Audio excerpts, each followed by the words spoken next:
Mwenna bayoza abafunye obwa minisita ne speaker atavuganyiziddwa mwembi ne deputy mukama wa amaanyi muyogeyoge nnyo abakungu mwenna bali ku mukolo guno ba bishop abantu basabasajja yagaliza nga kituufu ekisebe kibaswaza ate tufuuse kibuga tugenda funa kolansi tugenda funa amataala twagala kasasiro management ate meya njagala kusiima Ssenyongo oyo omwawadde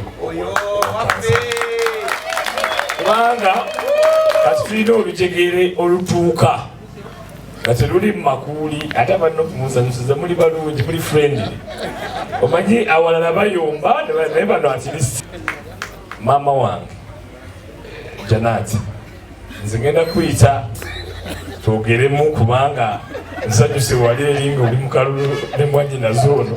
nengamba bano bafaaki entebe eyo sipiika eri gye nabadde enama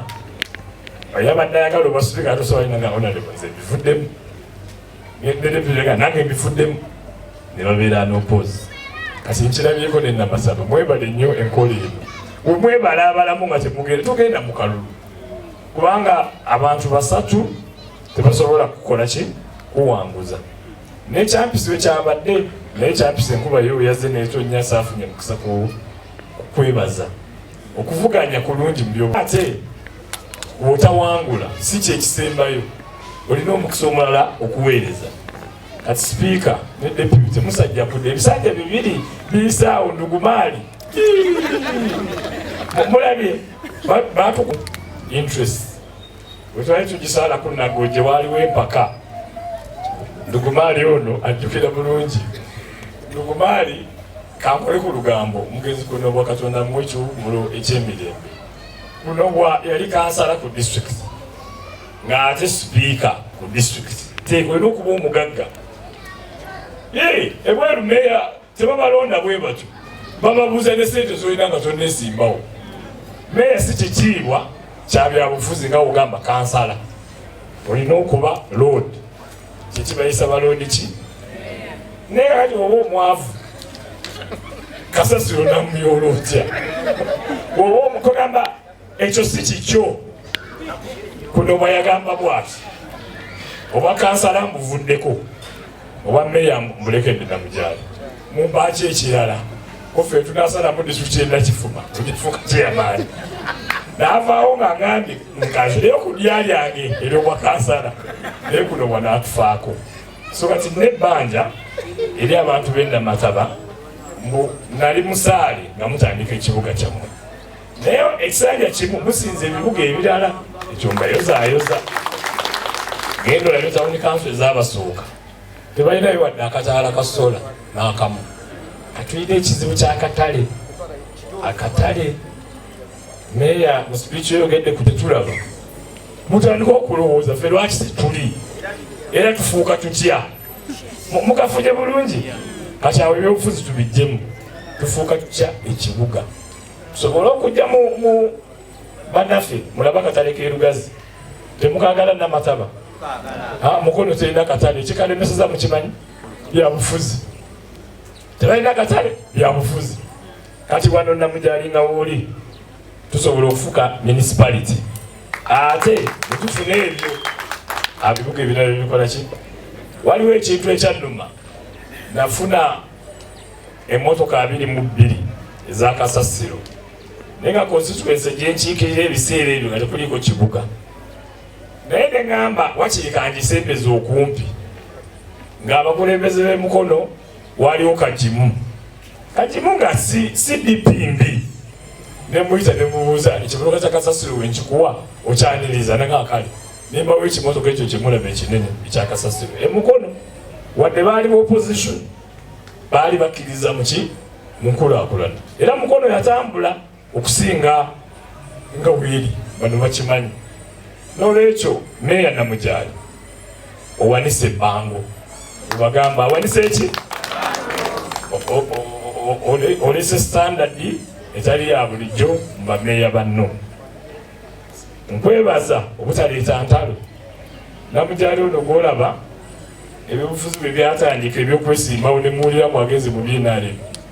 ne muwuliramu kati ne mubuuza meeya nanga tulina okukwata ekintu kyaffe sebo webala ate ku ludda olwo kusuubiza banna NRM kubanga ensonga yo ki weeri akuwa gwokola ki Yoweri Museveni agenda tusiima atuwe sente ng'aba dokitadde mukulembeze bantu be kati wene namatabo musobola okufuna sente naye munazifuna muli ba bibiina kuba kati nze eri mukolo North gye nali nkiikirira tebalina n'eki kye baali bongeddeko ng'okubasanga babuuza banyabo ne basebu kati mwe sigenda kwesimbawo kubanga mpulira olugenda bagamba kugenda kwesimbawo mwagala nesimbewo eno gye mbazija ekyo kanzireyo mbetegereze kubanga mu bokisi bagenzi tuli kubanga tubadde tubonaabona ekisanja kiggwako ne tulonda obulu paka ku LC3 LC2 newo ne basakola ki ne bulira mu kafuyo naye yafunye 71% bwemulowooza abamuloze baafudde kati yagambye kkiriza oba gaana akalu kagende muki muwuminge mukole eki naye mu kalulu ako bino wammanga temubyerabira temusiga bukyayi wamanyi kiswaza nga buli neibawo kubanga kulonda kwa wanu ebbaluwa ya LC1 buli omu ajagala siwe ki ate buli omu asula mu LC1 teri atasula mu LC1 buli omu alina ekyalo ki siwe guli muli basaali okuuma obuntu bulamu n'obunyumu ne munyweza ebyobufuzi kala nnungi naye ate za bulabe mbasaba muwagire ekibiina ekyayiseemu ekyainaaleemu ne kuwanu kubanga mwategedde dda kyekyakoze eki kati mwagala kwefiiriza mutuke kuwanu ate mwefiirize bagenda okugabulira so meeya nsaba ba LC1 mwenna muyimirire ku tiketi yaki ya inaaleemu bannange okwogera ebinyisi kusinga musanvu so oyo baliwo abamuyingizaamu ebyobufuzi baagala tuseera tulina okufuna oluguudo luno nga lugenda paka eri ebugerere kubanga lwe lugenda feedinga express kati banaatuwaako obukoma enama saagala tubeere nga baase tutekuse tumaze ebbanga lyerikolaki mukisegedde tulwanirire enkulaakulana egenda okuleeta amaki amakolero abaana bamwe bafune emiki emirimu banange kakati kirabika nkomye leero enkuba yatonye nembuuza ebibuuzo bibiri jjajja namujali tebaagala alayire leero oba tukayimuke abo looya wange aberekiro komisoni mwebale nnyo kola omulimu gwammwe kaawo waffe webale nnyo okugenda obikola mu abatuuze abali wano manifesto yaffe yali egamba nguudo twatandise wali wonna wonna mubadde mutulaba twafuna omukisa ne tufuna mikwano gyaffe aba gavumenti ya Uganda ensimbi bazituwa bulungi nga tulina ekkaawo oyo era ssebo oluguudo lwaffe tulutwala mu maaso ate musajja oyo mwebaza nnyo tutambula ffeno tuwandiika maife wano batuyita baloko kanso wano baloko gavumenti tuli bantu bajega ba mukyalo wano yeri n'agenda mu banene n'atwalayo empapula kati ne kolansi amuli bubi era essaawa yonna emumalaawo nga tuteekako kolansi kuki ku nguudo zaffe Namatawuni kanso kyekisanja kyaffe ekitaliimu kwebaka ffe ng'abeNRM ekitebe kyaffe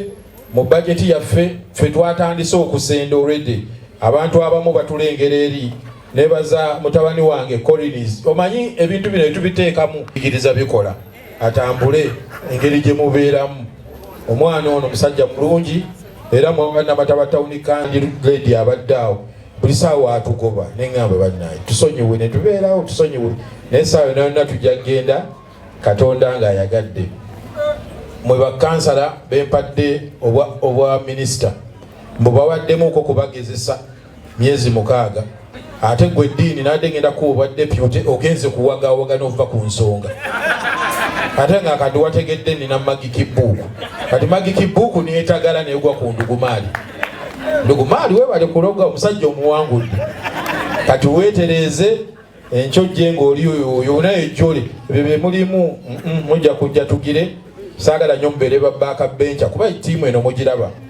temusobola kukolera mu environment muwala wange naye ate nga sirina kyakukola naye nga obanyimuke naye nga bananzitira ki kubanga bano be bangi kati naye mwegatte ku bangi tuweereze Namataba Town Council. Ebyobufuzi byakoze eki byawedde saawa zino za kukola kuweereza gavumenti yaffe kubanga yeye NRM ate temwerabira kuweereza gavumenti y'Emmengo kubanga Ssaabasajja Kabaka wano yatutwala ffe era mu kanso gye muzzeemu byebyo muli bapya ffe wano Mmengo tugiwagira nnyo era neebaza ab'Emmengo omanyi ateeseeko masiki mbadde simulabye oyo yatutwala wano zino lwaki Nagojje ate maapu ya Namataba yazze eriko Nagojje ate eriko ne Namawojjolo kakati ffe tukuba mupiira tutereeza kintu kyaffe ng'abaana enzaalawo ya mu community Namawojjolo Namagunga Mbalala tubeere nga tutambuliranga omwana ki tukulaakulanye ffe ekibuga kyaffe ffe tetuli mu ntalo era abo abali eyo nga baga lwaki baagaseeko lwa bino ffe for development tugenda kukolera wamu n'ebitundu byaffe ebirala tusobole okugenda mu maaso. Sebo you are welcome. Deputy Speaker Namataba Town Council. Mbadde Deputy Speaker essanja gye tumaliriza neebaza abantu be Namataba Town Council olw'okuteekangamu obwesige entakera. Essanja ekyasooka nayitawo Anapoli luno nfunyeyo wa NUP aze okunguganya naye foramu yeganya okuwera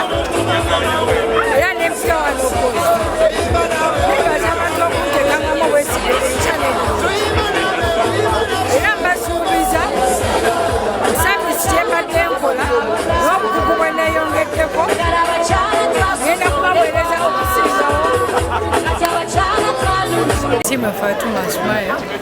Deputy Speaker wa Namataba Town Council. Essanja gye tumaliriza era nze mbadde Deputy Speaker. Ku luno essanja kiri yayitawo unopposed ku wa Deputy Speaker. Naye ku luno nfunye anvuganya wa NUP. Naye ekyomukisa omubi ku sayidi eyiye tafunye kukolamu emukola ki emusekendinga okwesimbawo naye mpitawo unopposed. Neebaza abantu be Namataba Town Council okunteekangamu obwesige entakera. Obukugu bwe neeyongeddeko okusinza essanja kino kye tubaddemu ngenda kukola era nsuubiza okukolera ddala okusinga nga bwe mbadde mpeereza ngezezaako okulobinga kubanze okuyitawo kwange mpitawo nga kansala w'abaliko obulemu era nayitawo unopposed ku kyo bwa kansala ngezezaako okulobingira abavubuka oba aliko obulemu oba taliko obulemu abakadde kugamba nze ninga minisita wa genda sisosola buli wemba ngenze nenfuna ekintu nga kiyisawo abantu bange nkibasakira nenkibaleetera wano ku Town Council. Sibakoze bubi era nabo bankoze bulungi ensonga lwaki olaba ndowooza mpitawo nga sivuganyiziddwa. Nsuubiza Mukama nga mubeezi waffe okukwasiza wamu ne bakansala abapya betufunye kuba kino ekisanja kye tuyingiddemu ku bakansala abakadde ababaddewo ekisanja ekiwedde abakyala tukomyewo babiri ffekka basigadde bonna bapya ate era nsuubira nange nja kubeera omu menta waabo abapya nga baneebuuzaako nange mbawabulenga. Oyogedde ku kyenguudo ezigaziye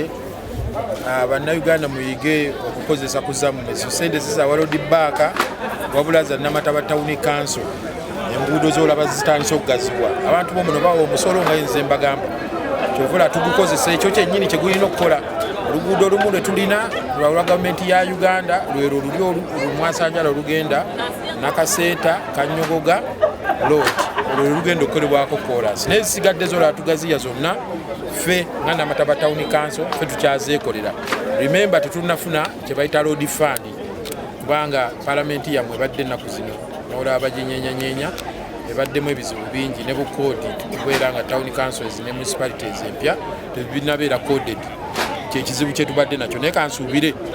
bwe banabeera bamaze okukola omulimu ogwo tujja kweyongerako n'essaawa zino tukyakozesa nsimbi eza Namataba Town Council. Pasesoni gye tukoze eri omuntu yenna kubanga bano abantu nabagamba balonda mutabani waabwe era ngendayo nga muganda waabwe ne mbanyonyola nti ekintu kye tukola kyabwe era ne bagenda nga basiimye bagala oluguudo tulwagala katugende n'enkulaakulana kubanga ne tunaaluleka nga nze nvuddeko omulala atajja batataganya emyaka egijja kati nze kambatereereze eddala nga muganda waabwe beyagalire mu kibuga kyabwe nga teriiyo kutatagana nga woolaba mu bibuga ebirala ose ne yeebuuza kati nga ffe bannabyabufuzi tetukayanira bintu wabula tulina obugero obugamba ate bulina mu constitution yammwe yennyini power belongs to the people abantu be baneesalirawo ne balaba wa gye badda waliwo atayagala kgenda we balya bisiike n'asigala eri ku mukene ki ati mbu musooka ne mwebuuza ku bantu gwe bogamba wadde wange ow'NRM yandisozera ne yeebuuza kubanga yakajja mu bukulembeze nawuliddeko nti ne kanso chairman yabaddeko yakyogeddeko itegeeza kibaddeyo nga bakikola ki nga bakimanyi n'enkiiko zibadde zitambula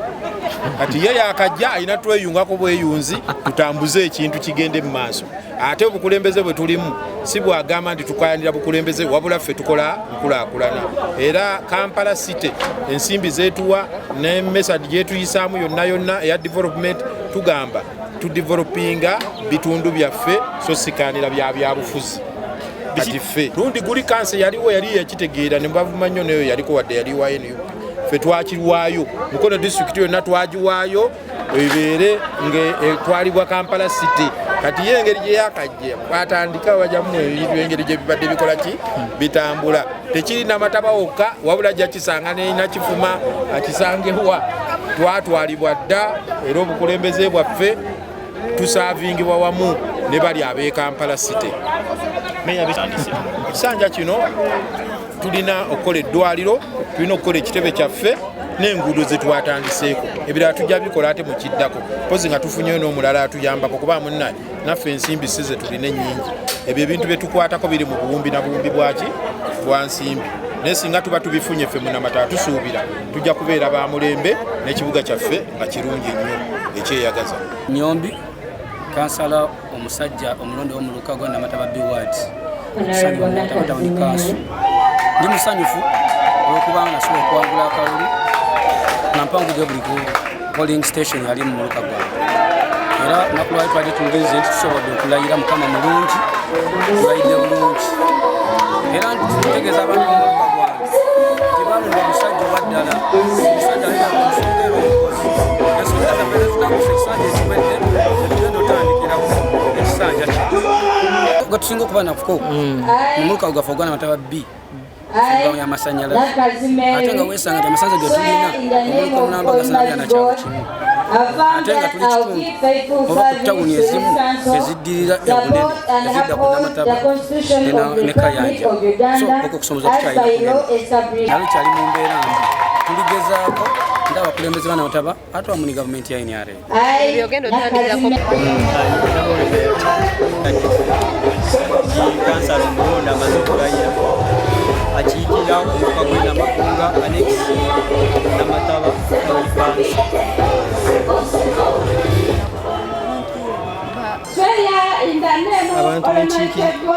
abantu benkiikirira bansuubiramu okubateeseza obulungi ne saaviisi etuteeseza mu kanso okuzituusa mu kyalo kyange oba ku muluka gwange. Nze ng'omuntu ekitundu nali nakakisengako bisolo obubi bw'emmere nga bungi kakati likimpaliriza nga nze omulunzi ndi omu ku balunzi abali mu kitundu ekyo naye nkimpaliriza okwagala okujja nkiikirira abantu abo nkole nnyo ku kya security ne bwe kwali kubadde ng'olwaleero tusinaba kutuula mu ntebe naye mbawaddeko ku panado nimbaweweezaamu ku kigambo tebakyalunda nte tebakyalunda nkoko tebakyalunda mbizi tebakyabeera n'amatooke mu nsuku zaabwe